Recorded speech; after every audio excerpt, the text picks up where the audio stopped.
Começa agora mais um Freudcast. Aqui, nada é proibido.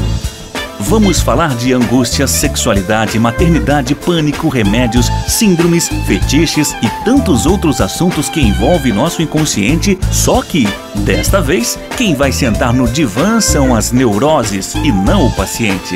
Alerto que nem sempre teremos respostas prontas, mas prometemos que, no mínimo, você vai ser desafiado para olhar a si mesmo e repensar sua vida. Começa agora, Freudcast. Bem-vinda ou bem-vindo ao Freudcast. Hoje nós vamos falar sobre sexualidade de adolescentes e jovens. Se para os adultos isso já é um tema complicado, você imagina para quem está começando a lidar com os hormônios, a lidar com o desejo, né? Desejo sexual. E quem vai falar conosco sobre esse tema, que está em toda a sessão, que está em toda a conversa de pais ou nas escolas, é o psicanalista Igor Capelato. Igor, bem-vindo ao Freudcast. Muito obrigado por mais um convite, mais uma participação aí, podendo falar de um tema que está em vigência, nas dúvidas principalmente aí dos pais, dos educadores, dos terapeutas, de como lidar com essa nova demanda dos adolescentes. Pois é. Bom, a primeira pergunta que eu vou fazer para você é como que é feita essa escolha sexual dos adolescentes. E a gente conversando, né, antes da entrevista, você comentou que muitos adolescentes acabam desistindo da terapia porque os pais querem que eles abordem esse tema sexualidade na análise, mas sobre os temas que interessam aos pais e não aos adolescentes, né? Como que se dá essa definição da sexualidade? Bom, os adolescentes, eles trazem uma questão muito importante, né? Que é a cobrança de eles terem um padrão, né? Às vezes é a escola, às vezes é a religião e principalmente a família, né? A família institui para eles um padrão. E quando eles apresentam um desejo ou uma vontade diferente daquilo que está no padrão, um comportamento diferente, eles sentem como uma ameaça, né? Porque eles são punidos, eles são julgados. Então, eles vêm para a terapia, muitos são colocados em terapia porque os pais querem que a gente, entre aspas, corrijam os filhos. Ah, meu filho está tendo um comportamento afetivo que não é favorável para nós, porque a gente não acredita nisso, a gente queria que ele fosse diferente. Então, eles têm uma dificuldade de lidar com a questão de gênero e principalmente com a sexualidade, porque eles são cobrados de falar e eles imaginam que eles vão ser julgados também na terapia, né? Então, o que é a sexualidade por adolescente? O que é falar da sexualidade? Como se definir, né, o conceito de sexualidade? Vamos começar aí, só fazer um panorama breve para a gente poder seguir, né, no tema, mas pensar que o adolescente, ele não tem ainda definido os seus desejos, ele está aprendendo a lidar com os desejos, construir desejos, então ele tem aquelas primeiras relações de afeto, né, que ele já teve na infância e agora ele vai ter de uma outra maneira. Na infância, o afeto é pelo carinho por aquele que lhe dá maior atenção. Então, é o coleguinha que se torna o melhor amigo porque dá mais atenção, tem alguma afinidade, né? E na adolescência tem também a questão da atração sexual, né? São as pulsões sexuais, os hormônios estão aí na ativa, né? Então, eles estão pulsando por essa sexualidade, eles estão descobrindo os corpos, os seus próprios seus lugares de desejo, de prazer, e eles estão descobrindo isso nos outros também, né?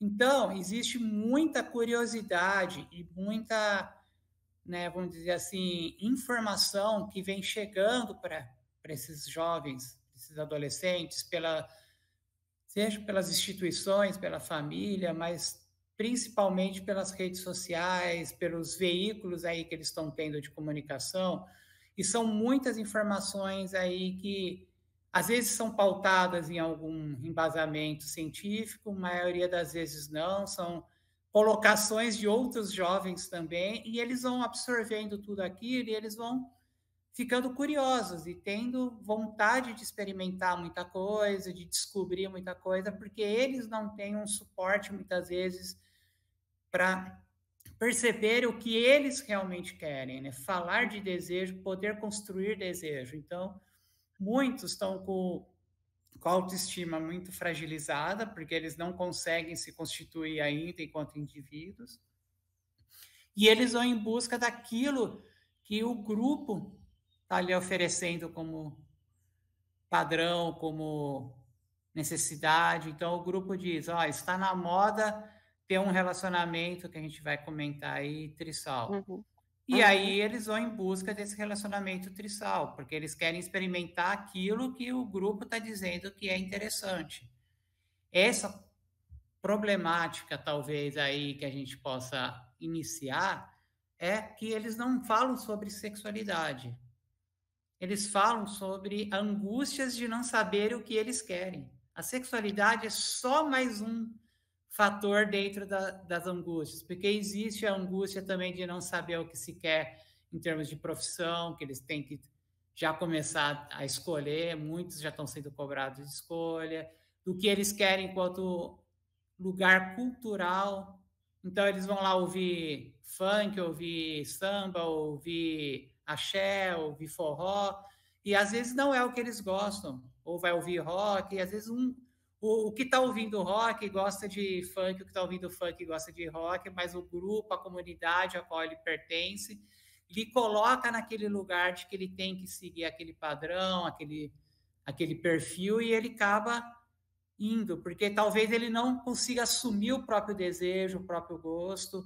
Agora, o poder maior, então, está no grupo, e esse grupo, geralmente, é o grupo de colegas, e não a família, porque ele acaba nessa fase, ele se distancia um pouco da família, até para poder buscar essa descoberta de quem é ele, para poder criar a própria identidade, né? Exatamente. E o grupo, quando a gente fala aí, é o grupo dos iguais, né? Eles buscam, entre aspas, iguais não no sentido de que talvez esse grupo goste das mesmas coisas que ele goste, como a gente acabou de falar, talvez não seja ele, mas os iguais no sentido de que são jovens que estão com as mesmas angústias que eles estão, né?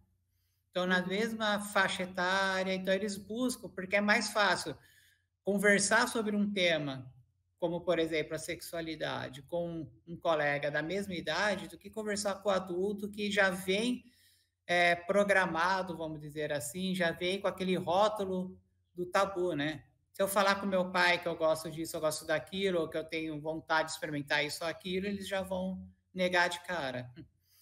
Porque eles são... Agora, por exemplo, o ficar entre adolescentes, então, eu fico com menina, eu fico com uma pessoa do mesmo sexo, por exemplo, porque eu acho que essa é a grande questão hoje, que é essa questão da identidade de gênero, né?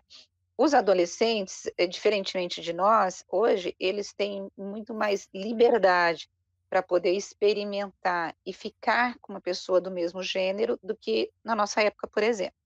Mas esse ficar, na verdade, não significa, por exemplo, que ele já determinou do que ele gosta. Eu posso dizer que é uma experimentação de descoberta ou ele faz isso porque todo mundo fica com todo mundo? Vamos pontuar três situações importantes. A primeira, alguns adolescentes, a minoria, mas alguns já têm uma determinada maturidade. Alguns foram crianças que, quando chegaram nos seus 11, 12 anos, conseguiram talvez atingir uma maturidade e entram numa adolescência um pouco mais maduros na questão da autoestima, na questão da própria identidade, e eles conseguem constituir desejos.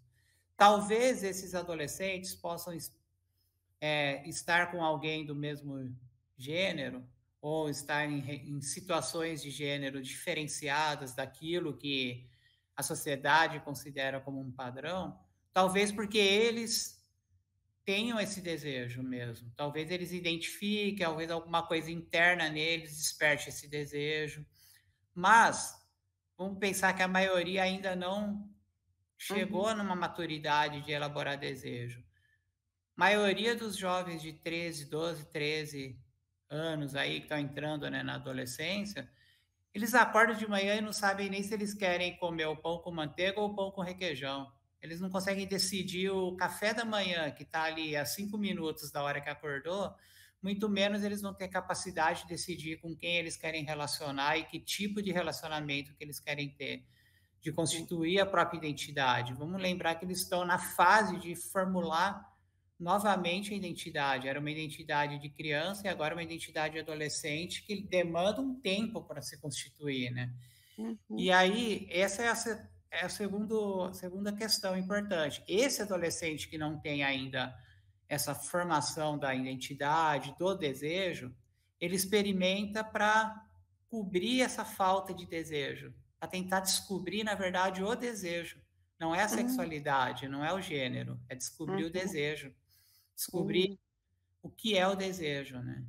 Então, quando a gente fala, só para a gente finalizar, né? Terceiro ponto aí, que é importante a gente pensar, que muitos, por ter uma baixa autoestima, eles não experimentam para descobrir o desejo, ou eles não têm uma relação porque eles já têm desejo, mas eles vão na demanda da cobrança do grupo, para se integrar no grupo.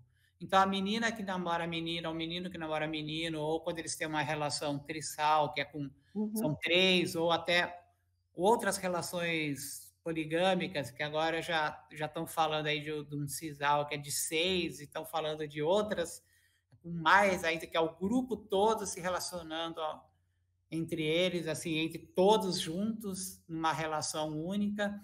E essas relações de grupo, essas relações que saem da dupla, né, são relações nas quais eles buscam, porque o grupo tem colocado, né? Ó, isso é interessante. Se você não tiver uma relação homossexual, não tiver uma relação bissexual, ou não tiver uma relação de trissal, ou qualquer outra poligâmica, ou qualquer outro tipo de relação que o grupo institua, você não vai fazer parte do grupo.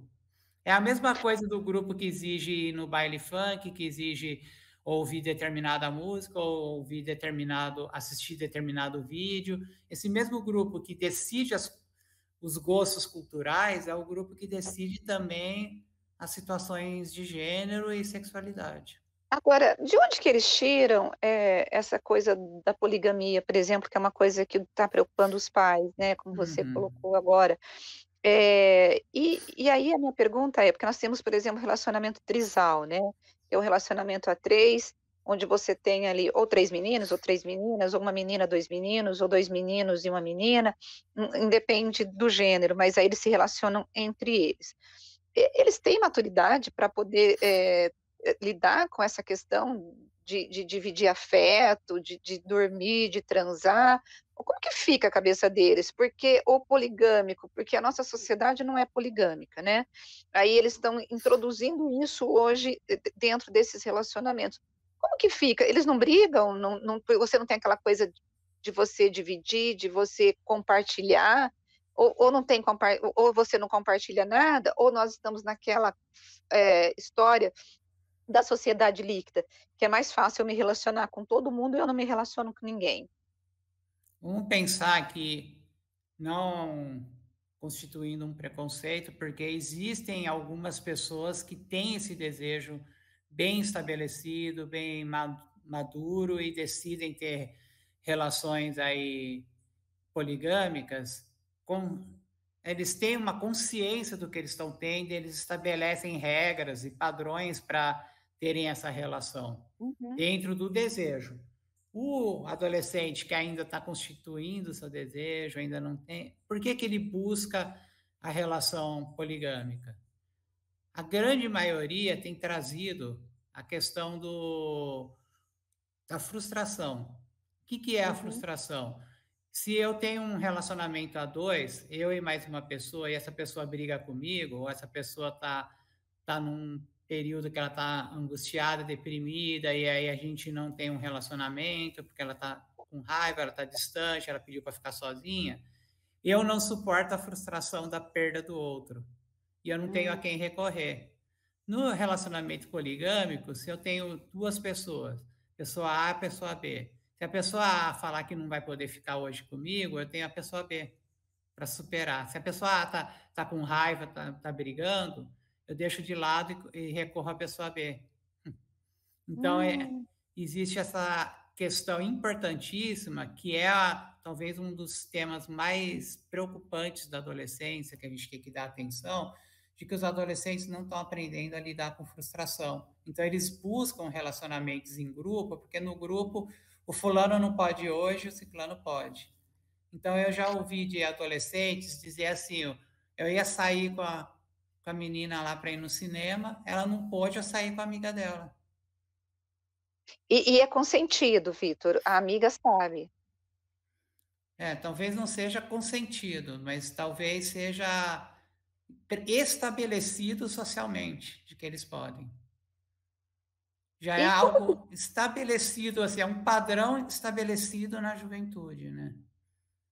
Na então, se eu adolescência não de estou hoje. com você, então, na verdade, os relacionamentos, eles não se estabelecem, por exemplo, porque você se sentiu atraído, você tem afinidade e você quer estar com aquela pessoa. Na verdade, você não quer estar sozinho. Estar sozinho, exatamente. Eu já peguei casos de adolescentes que chegam e falam, né? Ó, doutor Igor, eu tô na terapia aí porque eu tô tendo um problema de relacionar com as pessoas, tal, tenho dificuldade de... E aí minha mãe falou para fazer terapia, tal, mas o que eu queria falar é que, na verdade, eu tenho medo de ficar sozinho. Eu tenho Hum. medo, então, assim, eu queria ir no cinema, a pessoa não pode ir, eu vou com outro.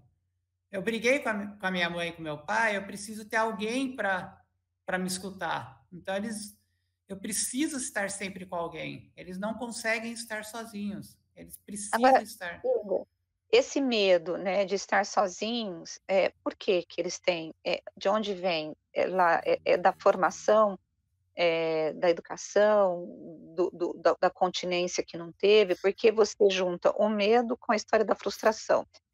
Porque se Uhum, eu não consigo ficar frustrado, eu não consigo lidar com nada que me tire, que me desestabilize, ou que me tire do conforto que eu estou do acostumado. prazer, Como tire do prazer, né? tire do prazer, né. Como lidar com essa Uhum. sociedade em que você precisa trazer esse grupo para o princípio, tirá-lo do princípio do prazer, né, como a gente coloca, e trazer para esse princípio da realidade? Vamos pensar que talvez esses jovens agora estejam vivendo novamente uma situação, mas que lá atrás talvez tenham sido crianças que, quando chorou, que não queria escovar dente, a mãe falou: se você parar de chorar, eu te dou um brinquedo, eu te dou alguma coisa que você gosta. Eu deixo você assistir televisão, eu deixo você jogar videogame. E Uhum. não aprenderam a lidar com a frustração. A adolescência é o lugar onde, vamos dizer assim, o ser humano passa pelas maiores frustrações da vida. Primeiro é a frustração de que muita coisa que eles ainda gostam de fazer, eles ainda não fizeram o luto da perda, eles querem fazer, não podem mais porque eles não são mais crianças para fazer. Então, muita coisa da infância eles estão abandonando e precisam aprender a lidar com a frustração de que não pode mais. Não só as coisas do prazer, do brincar, né, da infância, dos gostos, mas aquela coisa, muita coisa que a criança não precisa fazer porque o pai e a mãe faz. E agora, como é adolescente, eles têm que fazer. Então, tem esse lugar da perda também do outro que faz por eles. Tem as cobranças intensas da escola, do ensino, que começam a colocar exigências para eles também, e eles vão ter que lidar com frustrações, porque agora sim, se eu for mal na matéria, a tia senta comigo e a gente estuda junto e ela dá um jeitinho de me ajudar para eu passar de ano. Se eu for mal agora, eu vou ficar de recuperação e vou perder minhas férias, vou perder minha viagem, não vou ganhar o presente de final de ano, porque de alguma forma eu vou ter essa punição de não poder viajar, porque eu vou ter que estar na escola.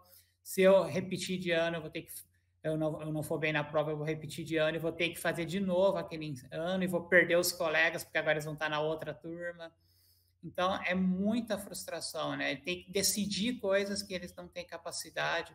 Imagina o jovem de 13 anos, com tudo isso que nós falamos, de que principalmente ele acorda e não sabe se quer pão com manteiga ou pão com requeijão. E ele tem que decidir se ele vai fazer a área de exatas ou de humanas, porque o colegial agora tem que ter tem que decidir, imagina como que ele vai decidir o futuro dele se ele não sabe os 5 minutos seguintes da vida dele. Então, é muita frustração para lidar.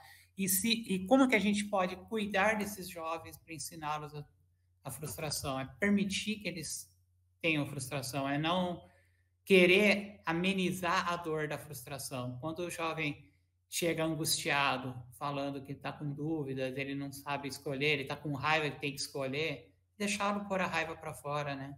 Deixá-lo sofrer dessa frustração, para ele aprender que a vida vai ser assim, né? Lá para frente vão ter essas cobranças também, vão ter frustrações, vão ter momentos que ele gostaria de poder sair para passear e vai ter que trabalhar para fazer hora extra, porque tem um serviço que ele tem que resolver, emergencial.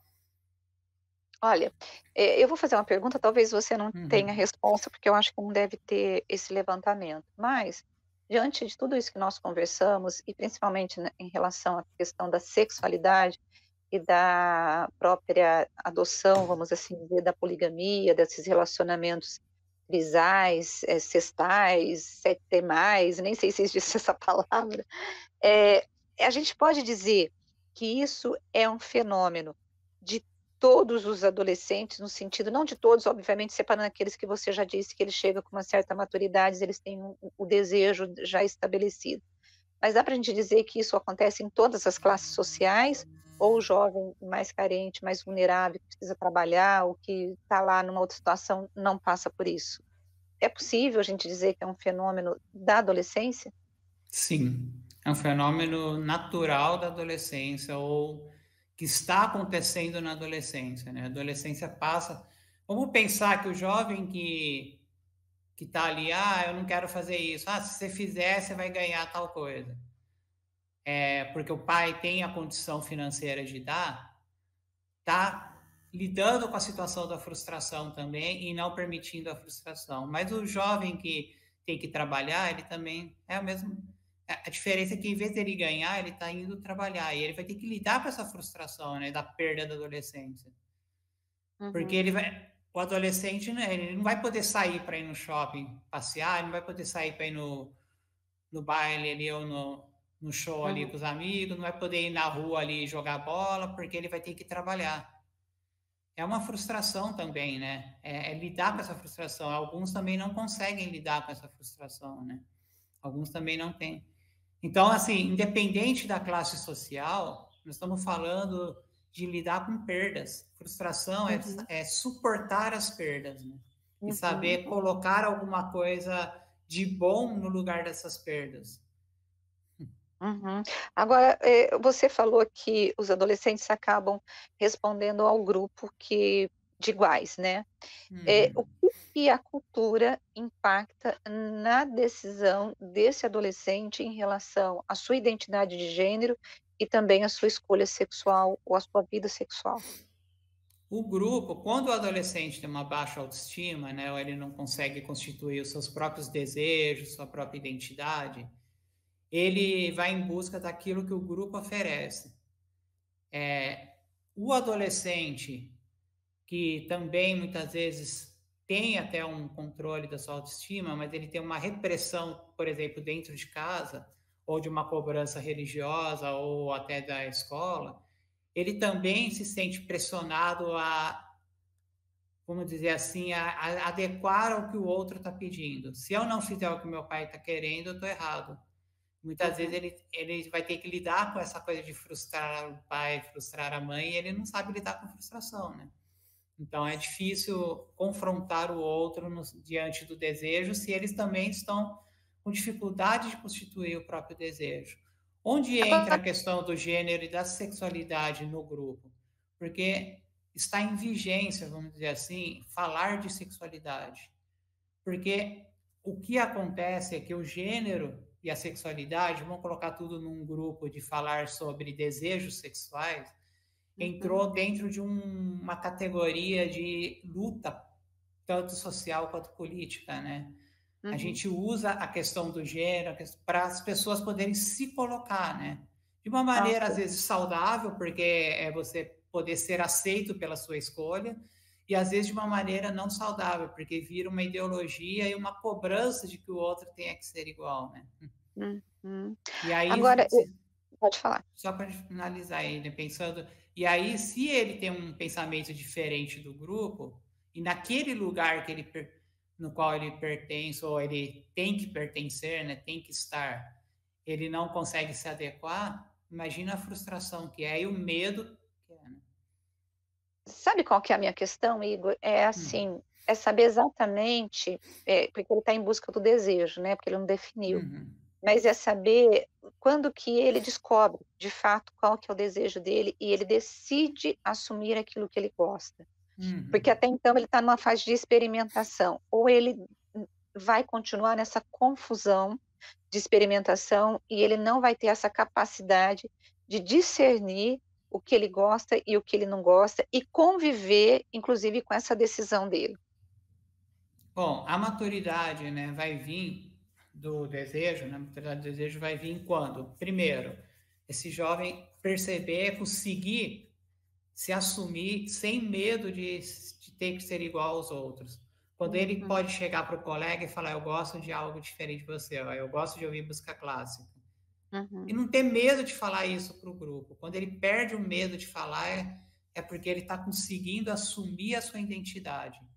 E se ele perdeu o grupo, não tem problema, porque ele está feliz com a própria identidade. Ele não precisa do grupo para autenticar a identidade dele. Não tem uma idade certa para isso, né? Depende muito de cada jovem, de cada adolescente. A outra questão importante, aí eu acho que dá para puxar um tema interessante, que é o desejo perverso ou paradoxal. O que é o desejo perverso ou paradoxal? É quando você precisa ir contra o que foi instituído pelo outro. Então, assim, quando alguém fala, se beber não dirija, eu vou lá e bebo. A pessoa vai lá e bebe e dirige. Por quê? Porque ela quer ir contra a regra. Quem vai contra a regra? Quem não tem essa instância psíquica do superego, que é o que? Uma condição de você respeitar as leis, as regras, as normas e os outros, respeitar os outros. Quem não tem isso é quem não conseguiu estabelecer a identidade. A gente só estabelece identidade quando a gente consegue respeitar os limites, as regras, as condições que o mundo coloca e a gente consegue se colocar nesse mundo. O adolescente que não consegue respeitar os limites, as regras, o que ele vai fazer? Ele vai querer experimentar coisas diferentes justamente para ir na contramão do que o outro está dizendo. Então, o que os sujeitos talvez perversos, aproveitando esse lugar desse adolescente fragilizado, têm feito? Eles têm criado cada vez mais categorias, e talvez não são categorias que venham surgindo naturalmente das experimentações, dos desejos, mas são categorias muitas vezes pensadas e colocadas justamente para contrariar o que já existe de padrão. Eu ouvi recentemente, só para a gente ilustrar aí os nossos espectadores, né? Eu ouvi recentemente um adolescente contando do grupo dele, que a menina falou que estava tendo um relacionamento aí, ela deu um nome aí diferente, eu não vou lembrar agora o nome, que é um nome novo, que é um relacionamento que contraria o relacionamento homossexual, porque o hétero eles já contrariaram. Agora está contrariando o homo, porque o homossexual já virou padrão. E que relacionamento seria esse? Relacionamento de que você não deseja o outro pelo gênero, você deseja o outro pela condição que o outro lhe oferece. Então, o menino contando que relaciona com amigo, não porque ele gosta de meninos, porque ele olha para outros meninos e não sente afinidade nenhuma. Mas ele olha para o amigo e o amigo lhe oferece alguma coisa que ninguém oferece. Que é o cuidar, né? Está oferecendo o cuidado, né? Porque quando ele brigou com a mãe e quis sair de casa e precisou de um lugar para deitar no colo e chorar, foi esse amigo que ofereceu, né? Meu Deus, é muito confuso, né? Eu acho que a impressão que eu tenho é que existe uma confusão muito grande nas emoções desses adolescentes atualmente. Mas eu quero trazer resgatar um pouquinho da questão do superego. A nossa geração era uma geração que o superego era né? Ele vinha sim. o tempo todo, com o dedo em rixe contra nós, dizendo: "Não faça isso, não faça aquilo". Uhum, Essa geração, o superego, coitado, ele está esquecido, está lá uhum, jogado. Igor, como buscar esse equilíbrio para que a gente tenha ali as instâncias psíquicas, de forma a gente ter um uhum. equilíbrio, porque também a ausência total do superego acaba criando isso que a gente acabou de falar. A e a presença total do superego cria os sujeitos neuróticos e os cheios de culpa da vida, né. Sim. Eh, como trazer Uhum. esse equilíbrio? Porque assim, eu estou assustadíssima com essa nossa conversa. O equilíbrio vai vir quando a gente aprende a dar os limites, as regras, mas sem impor os nossos desejos. O pai e a mãe que impõem assim o que é regra para convívio social favorável, por exemplo, ó, você não pode passar no sinal vermelho porque você vai bater o carro, então o adolescente que está aprendendo a dirigir, ele vai ter essa regra. Aquela regra, ó, você tem que estudar para a prova, porque senão você não vai saber o conteúdo na hora da prova, você tem que comer tal comida, você tem que chegar em casa a tal hora, você vai para um aniversário, para uma festa, para alguma coisa, você não vai beber, você não vai fumar, e dar os limites, não explicando o porquê, porque quando a gente explica, a gente transforma o superego em um hiperego. É Uhum. pior, a É. gente piora a situação. A gente não tem que explicar, a gente tem que dizer, a regra é essa e ponto final. Por que da Entendi. regra? Se eles quiserem saber, eles vão atrás de saber. O Google está aí, tem um monte de lugares para descobrir o motivo daquela lei existir, daquela regra existir. Mas eles precisam é saber que o outro está lhe dando o limite. Você não vai ficar até madrugada na festa, você vai voltar às 10 horas porque eu quero. É Uhum. sentir-se desejado. E aí eles respeitam a regra quando há o desejo daquele que está impondo a regra. Eu faço pelo Entendi, desejo do outro, eu não faço porque existe uma lei universal que manda eu fazer. E aí a entendi. gente consegue dar o equilíbrio. Porém, a gente não pode, como eu falei, não pode impor os nossos desejos. Então, assim, ó, eu não posso dizer para o adolescente, você vai frequentar tal igreja, tal religião, porque eu acredito nessa religião e você tem que acreditar também. Ou você tem que ouvir essa música porque eu gosto dessa música. Uhum. A gente não pode impor também pensar que algumas escolhas são necessárias eles fazerem por eles. É ali que vai haver o equilíbrio entre o superego e o ego para poder constituir identidade. Senão, ao invés deles terem uma identidade deles, eles vão ter um Falso espelhamento ego, dos pais. falso self, né. Ao céu. É. Agora, Igor, para a gente poder terminar esse bate-papo nosso, aí agora falando com os colegas, né, psicanalistas, qual é a tua orientação para poder, qual que é o manejo na clínica adequado para esses adolescentes? Eu não sei se tem receita. Vamos pôr assim que realmente não tem uma receita, né? Porque cada Uhum, adolescente vai vir de uma maneira distinta, né? E isso é uhum, importante para a gente pontuar para eles o quanto que eles são distintos e o quanto que isso faz parte de uma constituição de identidade que eles às vezes não percebem que eles têm essa capacidade de constituir a própria identidade. Eu não falo de sexo, não falo de gênero com o adolescente. Eles hum, falam, mas eu não falo. uhum, Eu falo com eles sobre desejo. O hum, adolescente que vem falando que gosta de uma pessoa do mesmo gênero, eu não falo com ele. Por que você gosta? Quando que você começou a gostar de alguém do mesmo gênero? Essas questões básicas que a sociedade cobra deles. O que será que fez você gostar de uma pessoa do mesmo gênero? Por que você não gosta de uma menina, você gosta de um menino? Ou a uhum, menina, né? Por que você gosta de outra menina, não de menino? E aí também a gente acaba, às vezes, vamos dizer assim, as pessoas podem confundir e acabar trazendo uma cobrança de. Então você não teve o seu, a sua fase ali do Édipo, você não aprendeu a gostar de uma pessoa do gênero diferente, mesmo que a gente saiba na história ali que os pais trouxeram anteriormente, numa triagem, a gente conseguir perceber que houve uma falha a gente não vai falar isso para o adolescente, porque senão ele se sente julgado, ele se sente entendi. tipo. Então a gente fala com eles de desejo. O que você deseja? O que você. ensina eles a construírem desejos. Uhum. Ensiná-los a perceber aquilo que é só um prazer do que aquilo que é de fato um desejo. Tá certo. Bom, quero agradecer a tua participação aqui no Freudcast, foi maravilhoso. Acho que a gente continuaria com esse bate-papo aqui para algumas horas, né? E eu acho que você deveria montar um seminário só sobre adolescentes. Com certeza. Não, Tá bem, eu já dou alguns cursos muito sobre importante, né? adolescentes, são muito importantes. Eu já dou alguns cursos para profissionais da área aí para ensinar a lidar com adolescentes, porque realmente é uma fase de muita informação, muito conteúdo e, como você falou, como o manejo, né? Será que existe uma regra? Não existe uma regra, mas existe uma maneira com a qual a gente pode se adequar a esses adolescentes e poder cuidar deles, né?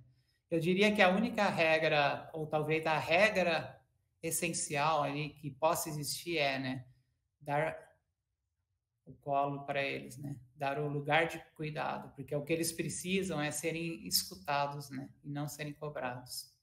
É isso. Bom, e com isso nós terminamos aqui o nosso Freudcast. Agradecer ao Igor Capelato, ele está no Instagram. Qual que é o teu Instagram, Igor? É @Igor Capelato. Igor Capelato com Capelato. 2 T's. Uhum. E assim, ele atende muito adolescentes, eu acho o Igor fantástico. Muito obrigada, foi uma aula que você deu aqui para gente. E na semana que vem, nós encontraremos novamente com mais um Freudcast, com mais um assunto que eu sempre digo que tem tudo a ver com você, com a tua família, com alguém que você conhece. E eu vou te desafiar a compartilhar esse Freudcast de hoje com professores, com adolescentes, com cuidadores, com pais, com tios, com os avós, porque no fundo, o que eu acho é que as pessoas estão surdas e não conseguem se comunicarem, né, Igor? Com certeza. Então tá certo. Bom, gente, Igor, muito obrigada. Beijo para você e até qualquer dia aqui no Freudcast. E eu agradeço você que esteve conosco e eu encontro com você na próxima semana com mais de Bastidores do Poder, tá bom? Então a gente volta a se encontrar na próxima semana. Beijos para você. Tchau, tchau.